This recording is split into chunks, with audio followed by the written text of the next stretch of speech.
Hey guys, it's SD, your host of the Life Picks Relationship podcast, where people with all sorts of backgrounds, challenges, and life experience show us how they make their relationship extraordinary.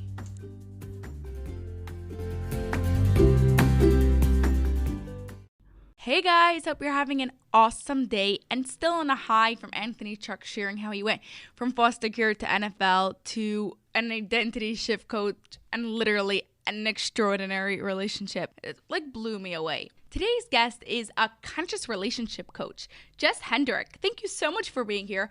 I'm really excited to start speaking to you as I find this topic really fascinating and interesting. You want to start right away by telling us, how do we go and become conscious about our relationship? Well, it really depends kind of what challenges people are experiencing. But the beauty of it is every principle that I teach my clients applies to all relationships. So whether you're having challenges with, a romantic partnership or with a family member or a boss or a coworker, it's all the same because the way that we operate in the world is really dictated by our subconscious beliefs. So between the ages of 0 and 7, we decide our beliefs about the world based on our experiences in our family and just what we experience in those first few years of life. We're like little sponges. And so we develop these beliefs about the world and then we play them out over and over again in every relationship that we have. So it really doesn't matter, which relationship or what kind of challenge you're having. It's more, what are the beliefs that are creating this outcome? Right. If someone has a trauma,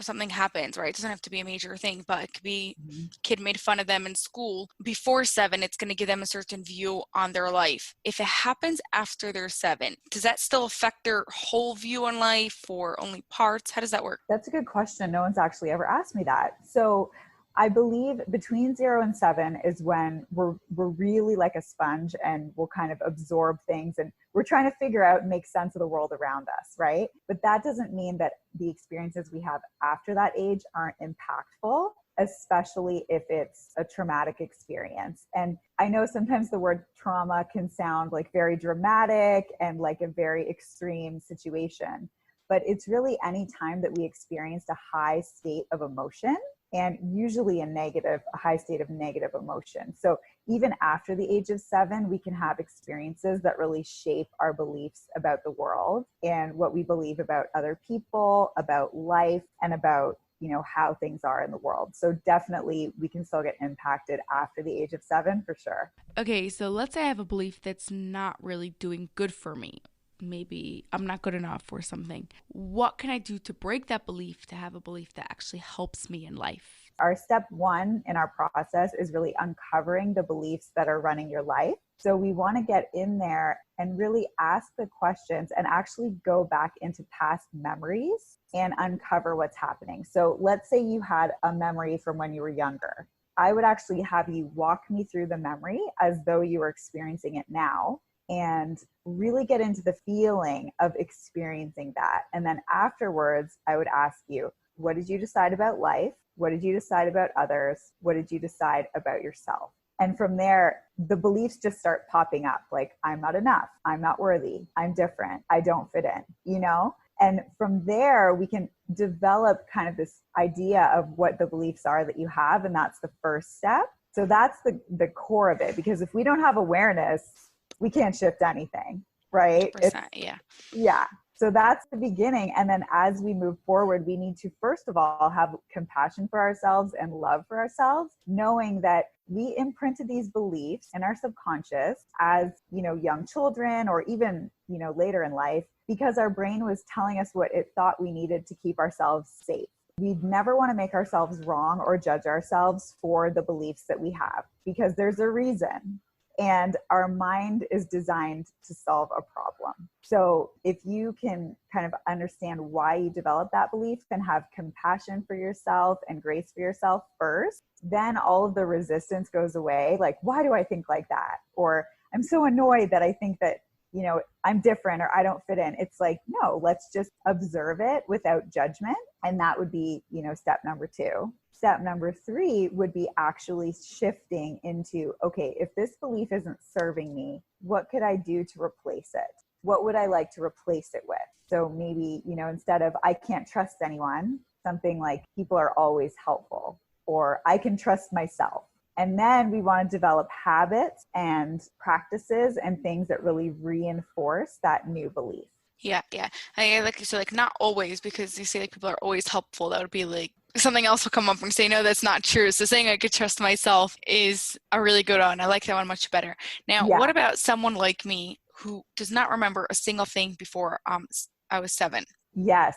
So I have a few clients like that actually, and it's perfect. It's all perfect. So whatever it is, whatever comes forward, a lot of times we don't actually get to access those earlier memories because people don't remember. And there's a high probability that there is maybe some trauma there or something that your brain doesn't really want to go back and remember. And that's totally fine. And we honor that. And so the beauty of it is no matter what, even if it's something that happened last week, we can still access what's going on in your subconscious because it's a theme that we play out for our entire life. So whether we developed, the first experience younger than the age of 7, we can still have an experience last week that's playing out that belief of I'm not enough, I'm not worthy, etc. Right? So the key is really tapping into the emotion underneath the belief, and we can do that with any memory. It's just a little more powerful sometimes if we can go to the earlier memories, but it's effective either way. Okay, so just saying the story accesses the subconscious. How do you do it that you really get to the root? What we do is we kind of just start talking. And I would ask you, so what's going on right now? Like what's been coming up for you in your life? And whatever's coming up in that moment would be what your consciousness wants to handle and wants to have a breakthrough around. And from there, I would have you say, okay, tell me a time in the past where you felt similar to this. And if you can think of one, amazing. If something pops in, if not, then let's just talk about the current thing that's at hand, right? And really going back and taking me through step by step as though you were experiencing it right now in this moment. So there I was, I said this, he said that, I felt this, and getting into that feeling state, because when we can tap into that those feelings are created by the story we tell ourselves, right? So if we're telling ourselves, I'm not enough, I'm not worthy, that's what creates the feeling. And so then I can ask you in that moment, well, what did you decide about people? And then you would tell me. And then what did you decide about life? And maybe you decide, life is hard, or, it's difficult, or I can't catch a break. Yeah, so how do you know if that's not the conscious talking, or is the subconscious played out in the conscious? We're bringing it to the consciousness. We're bringing it to the conscious level. So if you start to observe yourself and just notice what you say on a day-to-day basis, there are probably phrases that you say and that all of us say on a day-to-day basis, like, oh, that's too expensive, I can't afford that. Or, people are always like that. Things like that are under our conscious awareness until we bring it to the light, and then we want to bring it conscious. That's the goal, because otherwise we're just at the effect of it, right? Does that make sense? Yeah. So you're like really getting to the underlining, like where it's coming from. Yeah, exactly. Yeah. And the way we do that is go into our experiences, because life is a mirror of whatever's going on in our own thinking. Can someone do this at home, or it has to be with a therapist or someone who's trained in this? So it's challenging to do on your own, because there's a reason why you hire a coach or hire a therapist, because it's so much easier to see it in someone else than it is in yourself. That being said, a quick hack that you can use to kind of see what's going on in your subconscious, and just to clarify, the subconscious is really amazing for us in many, many ways. So not to say that it's this bad aspect of our mind, but there are certain beliefs in there that don't serve us. Other things like riding a bike, driving a car, walking, going upstairs, all kinds of things we can do automatically, and it serves us in a really amazing way. So if you are having one of those days where things just aren't working out for you, listen to what your mind is saying. Listen to that recording, and it'll probably sound something like, well, this is always how it is. Things are so hard. Life is so hard. I don't fit in. I'm alone. Da da da da da da da. Right? It's almost like a recording. And when we get into that state, it's like almost a loop of thinking. That is the element of the subconscious that we want to tap into and then release, because it doesn't really serve us. You know, it served us for a time probably when we were younger, and now it doesn't. So we want to become aware of it. Do you have any stories of someone who changed their belief systems and then it changed their marriage? Yes, I have many. What's your favorite one?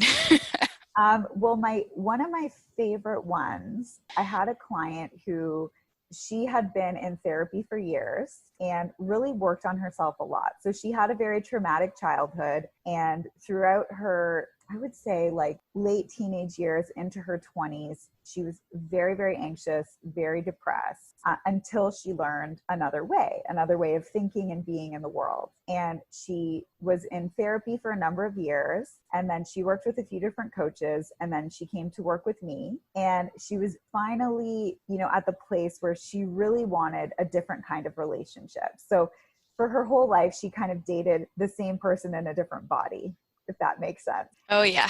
Yeah. And I know a lot of people will relate, but basically because everyone is a mirror for our own thinking and our own beliefs, right? We can think, well, it's not working with this person, let me move on to another. And it's the same dynamic. And so she had experienced that multiple times. And then she had her healthiest relationship yet.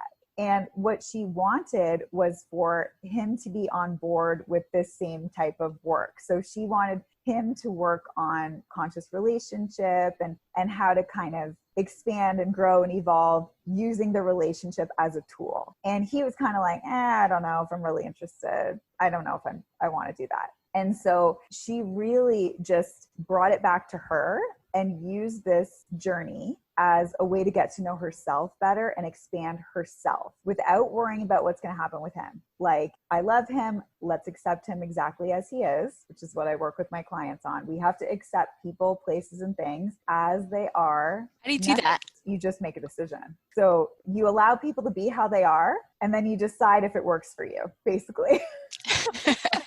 You know, rather than trying to change them, because we can't. Yeah.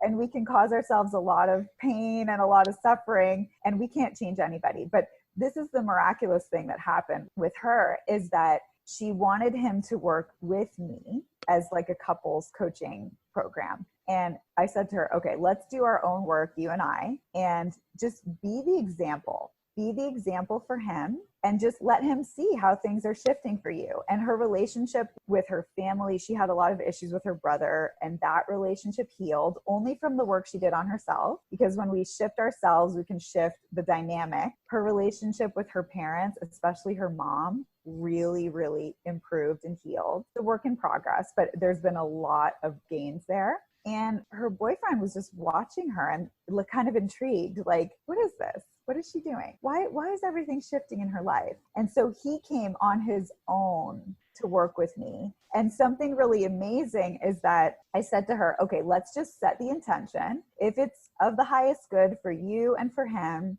that he will be led to whatever he needs to know, whether it's working with me or working with us, you know, you and I, or maybe finding his own coach or his own therapist. Like, let's just set that intention. And that day, he actually went to have lunch with a friend of his, and he hadn't seen him in a while. It was supposed to be a business meeting.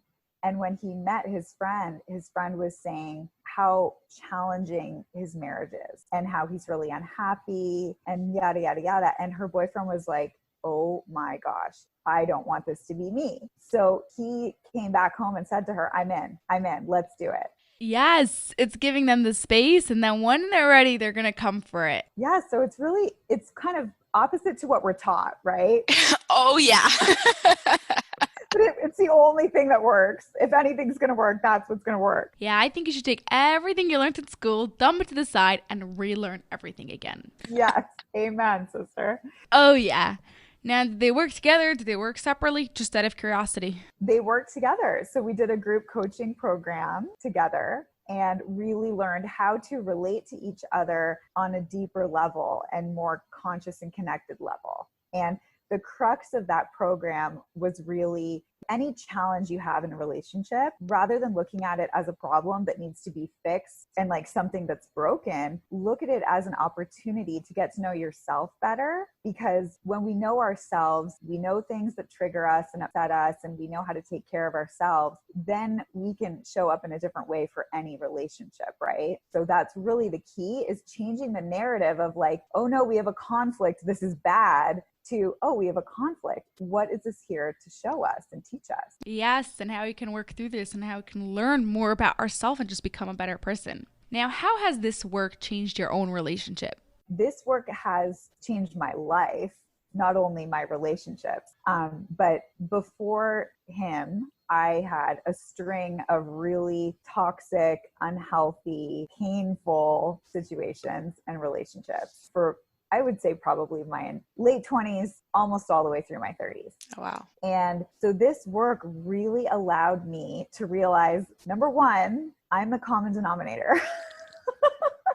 Which is like, oh no, really? Is that really the truth? But it is. And it's at first a little bit kind of hard to hear, right? Like, oh, it's you're the common denominator. But it's also empowering, because if you're the problem, you're also the solution. And we can only ever change ourselves anyway. So, I got really clear on what were the subconscious beliefs that were creating these outcomes in my previous relationships. And some of my beliefs were, I have to be perfect to be lovable, and I'm going to be alone, and I'm not enough, and yada, yada, yada. Right? So really, in this relationship, I have such an awareness of those beliefs and those patterns that I can let him know, when I'm going down that track of like, my subconscious is running the show right now, and it is telling me all these things, and I know they're not true, and really explain to my partner, like, these are the things that trigger me. This is what happened in my past. This is why. And having that level of openness and communication and vulnerability with him. And then he has the same with me, because we actually have a couple that we work with doing this work. Oh, wow. So he also uncovers, why does he act in the ways that he does? And what does that create? And how does that show up in our partnership? And so we really use it as a tool to get to know ourselves better, and also provide compassion and understanding and love for the other one. So it's a game changer. And we've had moments of like total breakdown, and it feels like a complete disaster. And because of these tools, we have been able to come back stronger, and come back, with even more love and more connection and even more attraction to each other, because it's a deeper level, if that makes sense. Yeah. So he only knew about this once he met you? Yeah. Yes.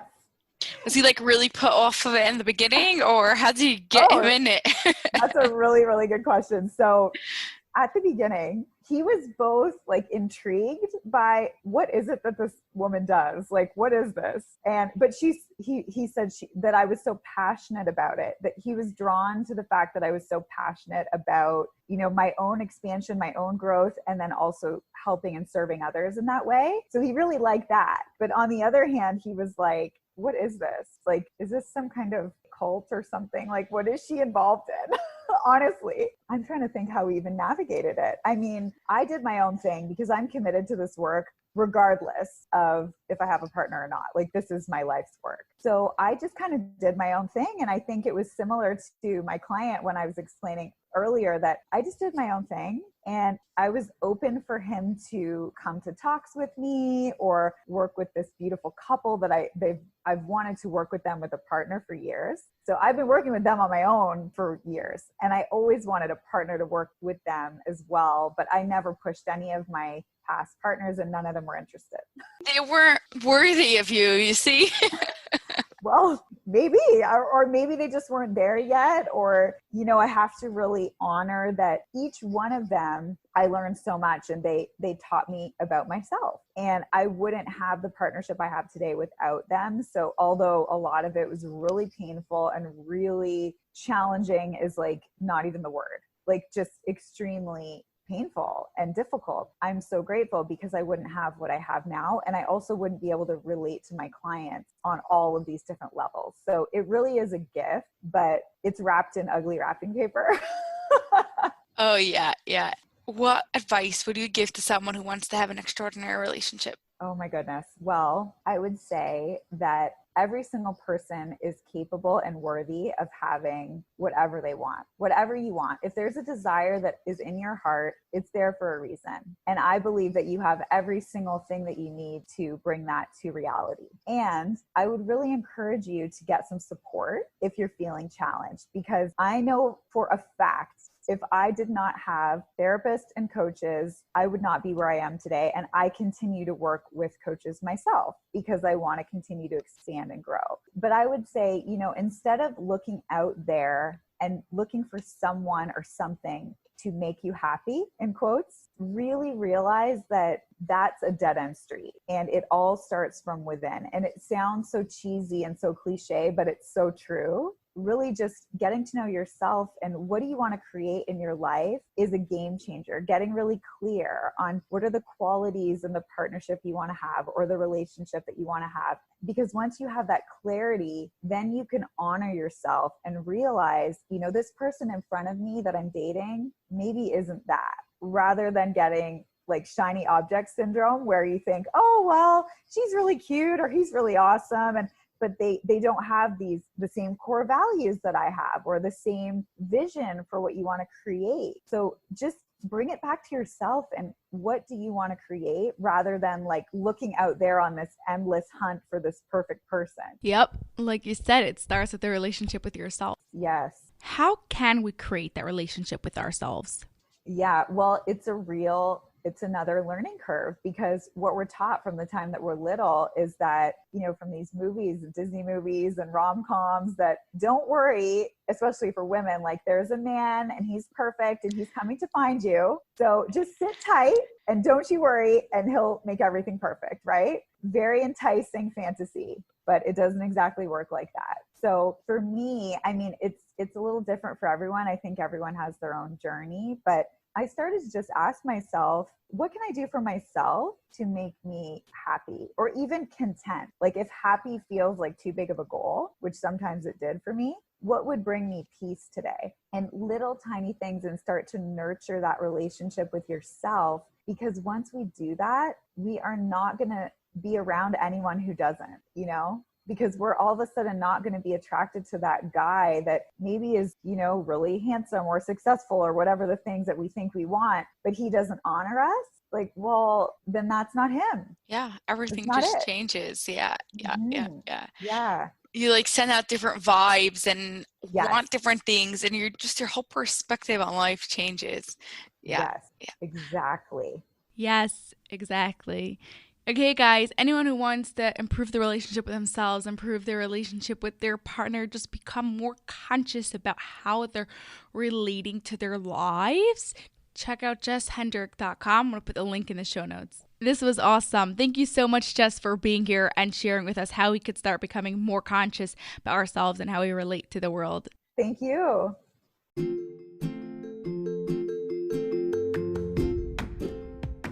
Did you enjoy that episode? Could you do me a personal favor and subscribe and leave a review? It would mean a lot to me. Thank you so much and have an awesome day.